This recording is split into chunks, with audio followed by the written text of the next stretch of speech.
Hey everybody, welcome back to Goodale Farm. I'm Peter. Man, what a lousy day. Actually a lousy weekend.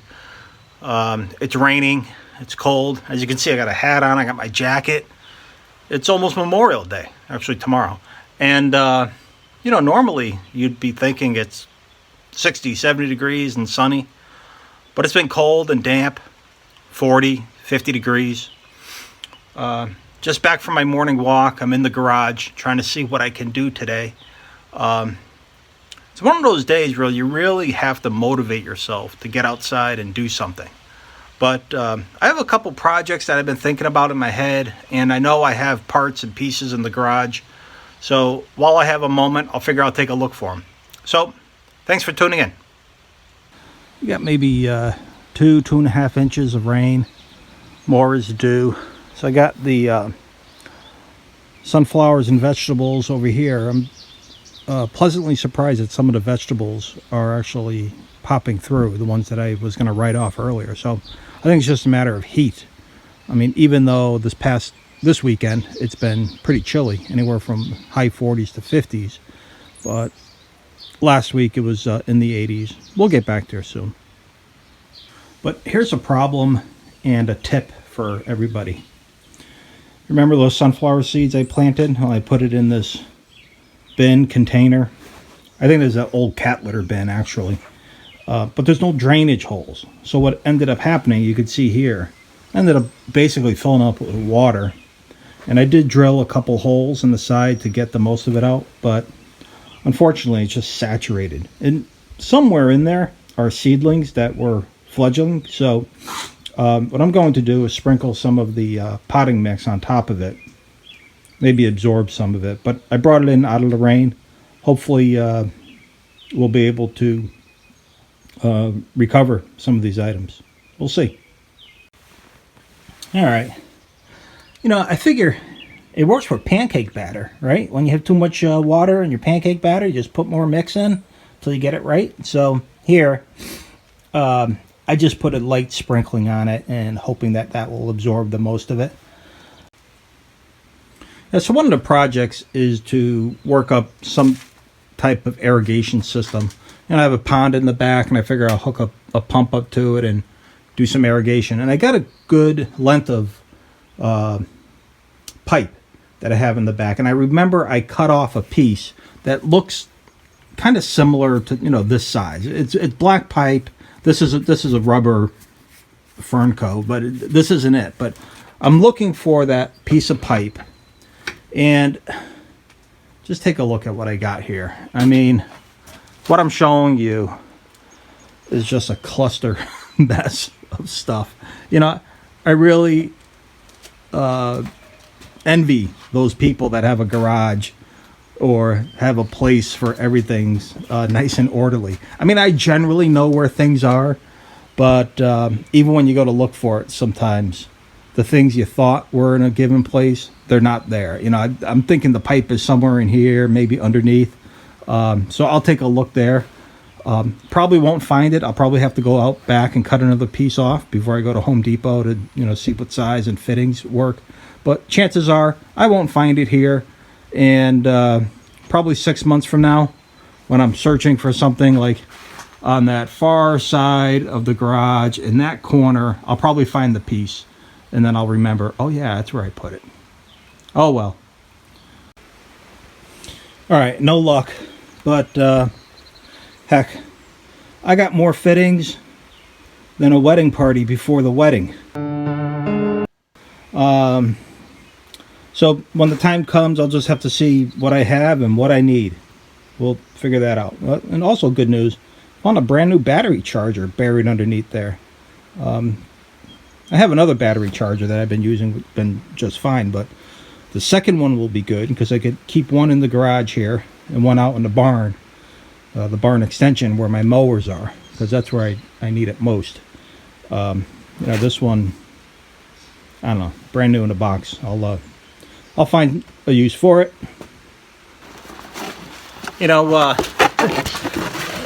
Life is funny sometimes. I don't know if you deal with this yourself.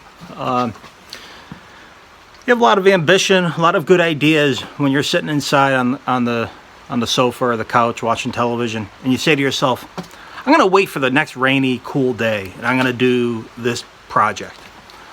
Or I'm going to wait for it to be warm out, because when it's warm out, I'll do that project. Or wait for a cold day, and when it's cold, I'm going to do this other project. And then when that rainy day comes, the warm day comes, the cool, cold day comes, all of a sudden, you know, you think of something else to do, or you just don't have that drive. So I don't know. I can't find that piece of pipe, so I'm just going to assume the better use of my time just to cut another piece off. You know, I probably have, I don't know, 50, 60 feet of it. So, you know, to cut 2 or 3 inch piece off, not a big deal. I'm just working on an idea anyway. It may not work out, but I figure I'll do that.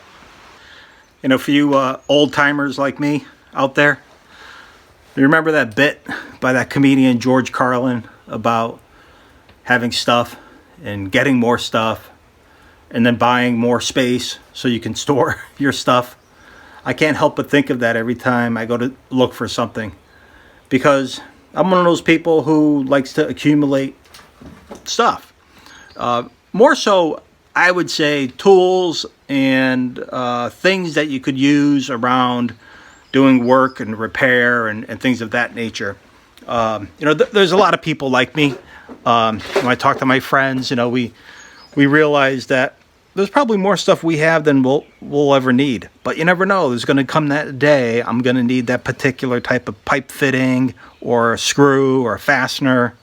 You know, having double, triple, sometimes a lot more tools than what you need. Hammers, screwdrivers, adjustable wrenches. I mean, you can't have enough of those, right? But you know, as far as storing stuff, I could definitely use a couple more outbuildings, sheds or barns. But right now I just have to do with what I have. The lumber prices are crazy. Storage buildings like barns and sheds are crazy.